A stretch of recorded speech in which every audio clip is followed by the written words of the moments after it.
नमस्कार दोस्तों, आप सुन रहे हैं सुनो कहानी। आइए आज सुनते हैं रविंद्रनाथ ठाकुर की एक विचार उत्तेजक और गहरी कहानी, इच्छा पूर्ति। सुबल चंद्र के बेटे का नाम सुशील चंद्र है, लेकिन हमेशा नाम के अनुरूप व्यक्ति भी हो ऐसा कतई जरूरी नहीं। तभी तो सुबल चंद्र दुर्बल थे और उनका बेटा सुशील चंद्र बिल्कुल भी शांत नहीं, बल्कि बहुत चंचल था। उनका बेटा सुशील पूरे मोहल्ले को परेशान कर रखता था, इसलिए कभी कभी पिता पुत्र को नियंत्रण में रखने के लिए भाग कर आते, लेकिन पिता के पैर में गठिया का दर्द और बेटा भागता था हिरन जैसा।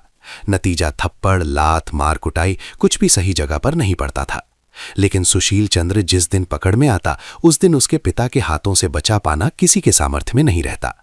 आज शनिवार के दिन स्कूल में 2 बजे ही छुट्टी हो जाती है, लेकिन आज सुशील का किसी भी तरह स्कूल जाने का मन नहीं हो रहा था।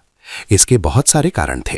पहले तो आज स्कूल में भूगोल की परीक्षा है, दूसरे मोहल्ले के बोस निवास में आज पटाखे फोड़ने का कार्यक्रम तय है। सुबह से ही वहां धूमधाम चल रही है। सुशील की इच्छा है आज सारा दिन वहीं बिताए। बहुत सोचने के बाद सुशील स्कूल जाने के समय अपने बिस्तर पर जाकर लेट गया।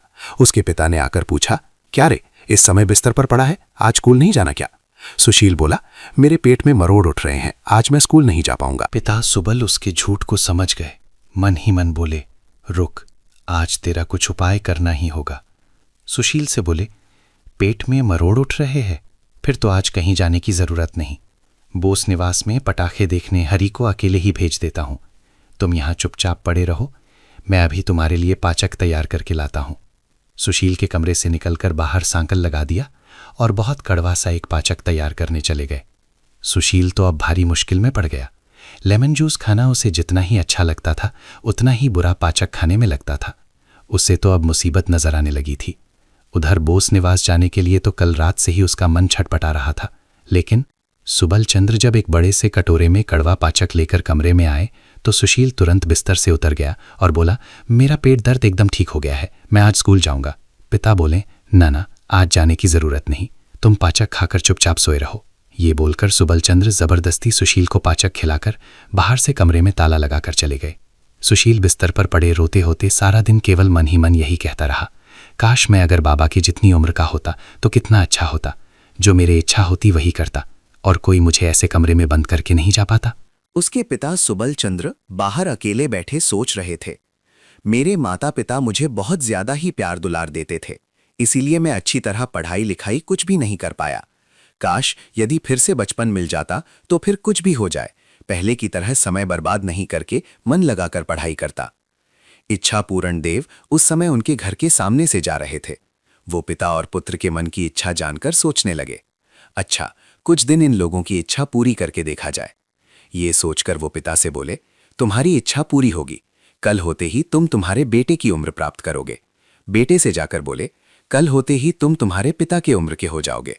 सुनकर दोनों ही बहुत खुश हो गए। वृद्ध सुबलचंद्र रात में ठीक से सो नहीं पाते थे।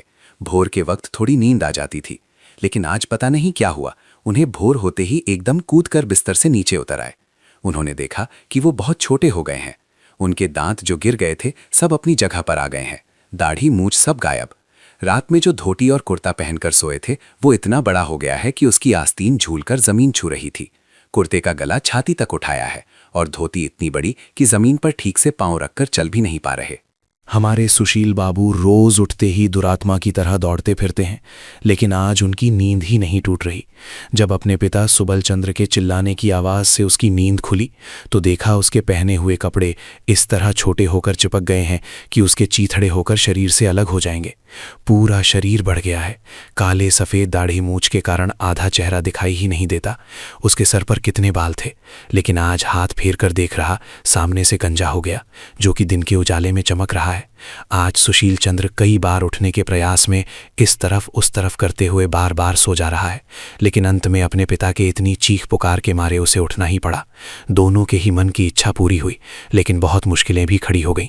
पहले ही बताया था कि सुशील चंद्र की इच्छा ने थी, यदि अपने पिता की उम्र का हो जाएगा तो स्वाधीन होगा, पेड़ पर चढ़कर तालाब में कूदेगा, कच्चे आम खाएगा, चिड़ियों के बच्चे पकड़ेगा, पूरी दुनिया घूमेगा फिरेगा और जब इच्छा होगी घर में आकर जो इच्छा हो वही खाएगा, कोई उसे कुछ नहीं कहेगा। लेकिन आश्चर्य, उस दिन सवेरे से उसे पेड़ पर चढ़ने की इच्छा ही नहीं हुई। पानी देखकर कूदने की इच्छा तो दूर, उसे लग रहा था कि अगर कूदा तो उसे बुखार आ जाएगा। वो चुपचाप बरामदे में एक चटाई बिछाकर बैठ सोचने लगा। एक बार मन में आया, खेलकूद एकदम से छोड़ देना ठीक नहीं होता, एक बार कोशिश करके ही देखा जाए। ये सोचकर पास ही एक आमड़ा पेड़ था, उसी पर चढ़ने की कोशिश करने लगा। कल तक जिस पेड़ पर वो गिलहरी की तरह झटपट चढ़ जा रहा था, आज इस बूढ़े शरीर के साथ किसी भी तरह संभव नहीं हो रहा था। पेड़ की एक नाजुक डाल पर शरीर का भार देते ही वो डाल भारी शरीर का भार वहन ना कर पाई और टूटकर जमीन पर गिर गई। साथ में बूढ़ा सुशील चंद्र भी धड़ाम से गिर पड़ा। पास के सड़क पर लोग जा रहे थे। उन्होंने जब एक बूढ़े को बच्चे की तरह पेड़ पर चढ़ने की कोशिश करते देखा तो हंसते हंसते बेहाल हो गए। सुशील शर्म से सर नीचा किए हुए फिर से उसी चटाई पर आकर बैठ गया।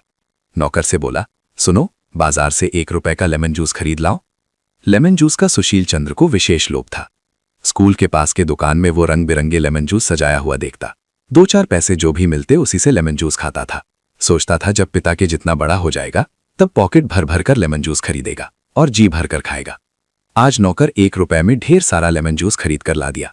उसी में से एक उठाकर उसने अपने दंतविहीन मुंह में डालकर चूसने लगा।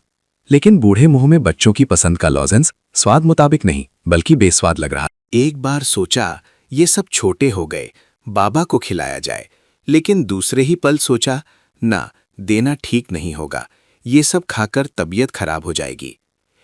कल तक जो लड़के छोटे सुशील चंद्र के साथ कबड्डी खेलने आते थे, आज वो बूढ़े सुशील चंद्र को देख छिटककर दूर चले गए। सुशील सोचा करता था पिता की तरह आजाद होने पर वो सारा दिन अपने लड़के दोस्तों के साथ डू डू आवाज करते हुए कबड्डी खेलता रहेगा। लेकिन आज राखाल, गोपाल, निवारण, अक्षय, हरीश को देखकर मन ही मन खींच उठा। सोचा अभी चुपचाप यहां बैठा हूं, अभी लड़के आएंगे और अचानक ही हुड़दंग मचाने लगेंगे। पहले ही बताया है, सुबल चंद्र अपने बरामदे में बैठकर रोज सोचा करते थे, मैं जब छोटा था शैतानी कर करके केवल समय ही बर्बाद किया है। अगर बचपन दोबारा मिल जाए तो एक बार शांत और अच्छे बच्चे की तरह सारा दिन कमरे का दरवाज़ा बंद करके सिर्फ पढ़ाई लिखाई करूंगा। यहाँ तक कि शाम को दादी माँ के पास कहानी सुनने भी नहीं जाऊंगा। रात 10-11 बजे तक प्रदीप चलाकर पढ़ाई पूरी करूंगा। लेकिन बचपन वापस पाकर वो किसी भी तरह स्कूल जाने को तैयार नहीं। सुशील तंग होकर बोलता, बाबा स्कूल नहीं जाएंगे क्या? सुबल चंद्र मुंह नीचे कर सर खुजाते हुए धीरे धीरे कहते, आज मेरे पेट में मरोड़ उठ रहे हैं, आज स्कूल नहीं जा सकूंगा। सुशील चंद्र नाराज होकर बोला, जाएंगे कैसे नहीं? स्कूल जाते समय मेरा भी इस तरह खूब पेट दर्द हुआ है, मैं ये सब खूब जानता हूँ। छोटा सुशील नित नए उपाय निकालकर स्कूल से अनुपस्थित रहता था कि इस वक्त सुबल चंद्र का उसे झांसा देने का कोई भी उपाय व्यर्थ था। सुशील जबरदस्ती छोटे पिता को स्कूल भेजने लगा। स्कूल से लौटकर छोटा पिता खेलने कूदने और उधम मचाने लग जाता। लेकिन उसी समय वृद्ध सुशील चंद्र एक रामायण की किताब लेकर सस्वर पाठ करना आरंभ कर देते। सुबल चंद्र के उधम मचाने के कारण वृद्ध पुत्र के पढ़ने में व्यवधान उत्पन्न होता था। इसलिए छोटे पिता को नियंत्रण में रखने के लिए उसे एक स्लेट पकड़ा देता, जिसमें बहुत कठिन कठिन गणित के सवाल होते। इतने कठिन सवालों में से एक ही हल करने में छोटे पिता का 1 घंटा निकल जाता। शाम को बूढ़े सुशील चंद्र के कमरे में और कई बूढ़े मिलकर शतरंज खेला करते। उस समय सुबल चंद्र को ठंडा रखने के लिए सुशील चंद्र ने एक मास्टर रख दिया। मास्टर रात 10 बजे तक उसे पढ़ाता रहता। भोजन के विषय में सुशील बड़ा कड़क था, क्योंकि उसके पिता सुबल चंद्र जब वृद्ध थे उन्हें अपना खाना ठीक से हजम नहीं होता था। थोड़ा सा भी ज्यादा खा लें तो खट्टे डकार आने लगते थे। ये बात सुशील चंद्र को अच्छी तरह याद थी, इसलिए वो अपने पिता को कैसे भी अधिक खाने नहीं देता था। इधर सुबल चंद्र के छोटे हो जाने के बाद से पेट में जैसे आग लगी रहती, हमेशा ही भूख लगती, जैसे पत्थर भी खाए तो हजम हो जाए, ऐसी स्थिति हो गई थी। सुशील उन्हें इतना कम खाने देता कि भूख के मारे वो छटपट करते। अंत में सूख कर उनके शरीर की हड्डियां बाहर दिखने लगी। सुशील सोचा जरूर कोई गंभीर बीमारी हुई है, इसलिए वो तरह तरह की दवाइयां खिलाने लगा। बूढ़े सुशील को भी रोज मुश्किलें आने लगी। वो अपने पहले की आदत अनुसार जो भी करने जाता उसे सहे नहीं हो रहा था। पहले मोहल्ले में कहीं भी नाटक नौटंकी की खबर सुनता तो घर से भागकर ठीक पहुंच जाता था, चाहे जाड़ा बरसात कुछ भी हो। आज का सुशील ऐसा करते हुए सर्दी लगकर खांसी, शरीर दर्द के साथ 3 सप्ताह के लिए बिस्तर पकड़ लिया। हमेशा से ही वो तालाब में नहाता है, लेकिन आज भी वही करने से हाथ पांव में गठिया का दर्द और सूजन उभर आया, जिसकी चिकित्सा करने में 6 महीने लग गए। उसके बाद से ही वो गर्म पानी से ही नहाता है और पिता सुबल चंद्र को भी तालाब में नहाने जाने नहीं देता। पुरानी आदत मुताबिक भूलकर जब भी पलंग से कूदकर उतरने जाता तो हाथ पैर की हड्डियां टनटना जाती हैं। मुंह में एक पूरा पान ठोस कर उसे ध्यान आता है कि उसे दांत नहीं है। चबाने में बहुत ही कष्ट है। बाल संवारने के लिए कंघी सर पर चलाते ही याद आता है कि सर पर तो बाल ही नहीं। जब कभी ये भूल जाता है कि वो अपने पिता की उम्र का हो गया है और पहले की तरह शैतानी करते हुए बूढ़ी आनंदी बुआ की मटकी पर पत्थर मारने लगता, तो लोग बूढ़े को बच्चों की तरह शरारत करते देख मारो मारो चिल्लाकर मारने दौड़ते। तब वो खुद ही संकोच में पड़कर चुपचाप घर में घुस जाता। सुबल चंद्र भी कभी कभी भूल जाता कि वो अब बूढ़ा से छोकरा हो गया है और जाकर वहां बैठ जाता जहां और बूढ़े लोग ताश पासा खेल रहे होते और बूढ़ों की तरह ही बातें करता। तो वहां लोग उसे भगाने लगते, कहते जाओ जाओ जाकर खेलो, यहां बैठकर बड़ों के बीच बड़ा बनने की चेष्टा मत करो।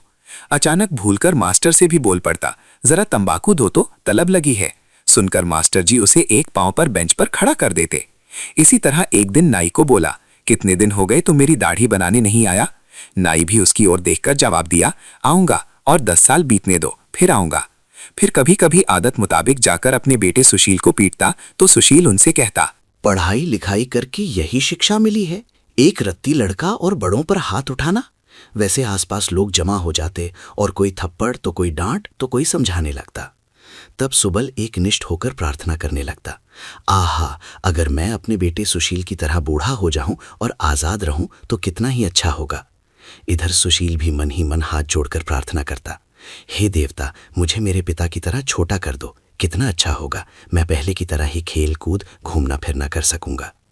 पिताजी जिस तरह शैतानी करने लगे हैं उन्हें अब और मैं संभाल नहीं सकता, पहले ही तो अच्छा था। तब इच्छा पूरन देव आकर बोले, कैसा लग रहा है, तुम दोनों की इच्छा पूरी हुई ना, शौक मिटाया नहीं? दोनों ही साष्टांग होकर देवता से बोले, दुहाई हो, हम जैसे थे हमें फिर से वैसा ही बना दीजिए, सब शौक मिट गए। देवता बोले, ठीक है, कल सुबह नींद से जागने पर तुम दोनों पूर्वत हो जाओगे। दूसरे दिन सुबल चंद्र फिर से बूढ़े और सुशील फिर से बच्चा बन गया। दोनों को लगा जैसे कोई सपना देखकर अभी नींद से जागे हो। सुबल चंद्र आवाज भारी करके आवाज लगाए, सुशील, व्याकरण याद नहीं करना है। सुशील सर खुजाते हुए मुंह नीचा करके बोला, पिताजी, मेरी व्याकरण की किताब खो गई है। आप सुन रहे थे रविंद्रनाथ ठाकुर की कहानी इच्छा पूर्ति। ये कहानी मनुष्य की इच्छाओं, उसके मन की चंचलता और उस प्रश्न की है कि जो हम चाहते हैं क्या वही हमें सुख भी देता है। ये कहानी हमें सोचने पर मजबूर करती है कि हर इच्छा का पूरा होना जरूरी नहीं कि मन को शांति भी दे। कभी कभी इच्छाएं पूरी होकर हमें अपने ही मन से दूर ले जाती हैं। रविंद्रनाथ ठाकुर की ये कथा इच्छा और संतोष के बीच खड़ी एक गहरी रेखा दिखाती है, जिसे समझना हर इंसान के लिए जरूरी है। ऐसी ही अर्थपूर्ण और मन को छू लेने वाली कहानियों के लिए सुनो कहानी के साथ जुड़े रहिए।